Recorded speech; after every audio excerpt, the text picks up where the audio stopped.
দুর্গাপুরের city centre মোড় থেকে সরানো হলো বিশ্ব বাংলা লোগো। অবশেষে দুর্গাপুরের সিটি সেন্টারের নগর নিগম মোড় থেকে সরিয়ে ফেলা হলো বিশ্ব বাংলার লোগো। সোমবার প্রশাসনের উপস্থিতিতে ক্রেনের সাহায্যে লোগোটি খুলে নেওয়া হয়।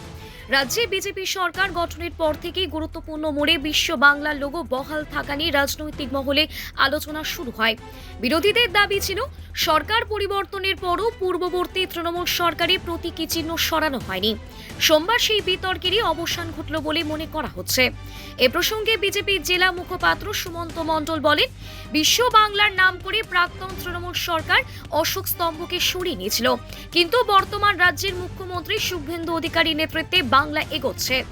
আবার অশোক স্তম্ভ তার যথাযথ মর্যাদা ফিরে পাচ্ছে, সেই কারণেই বিশ্ব বাংলার লোগো। এই বিশ্ব বাংলা এই গ্লোবের মাধ্যমে বিচ্ছিন্নতাবাদকে আরো প্রবল করে দেয় এই পশ্চিমবঙ্গের বুকে।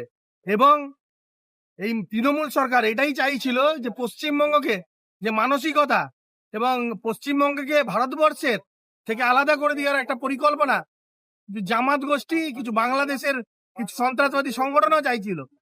এবং এই বিশ্ব বাংলার নাম করে যে অশোক স্তম্ভকে সরিয়ে দেওয়ার চক্রান্ত হয়েছিল, আজকে দুর্গাপুরের বুক থেকেও এই গ্লোবকে সরিয়ে দেওয়া হলো।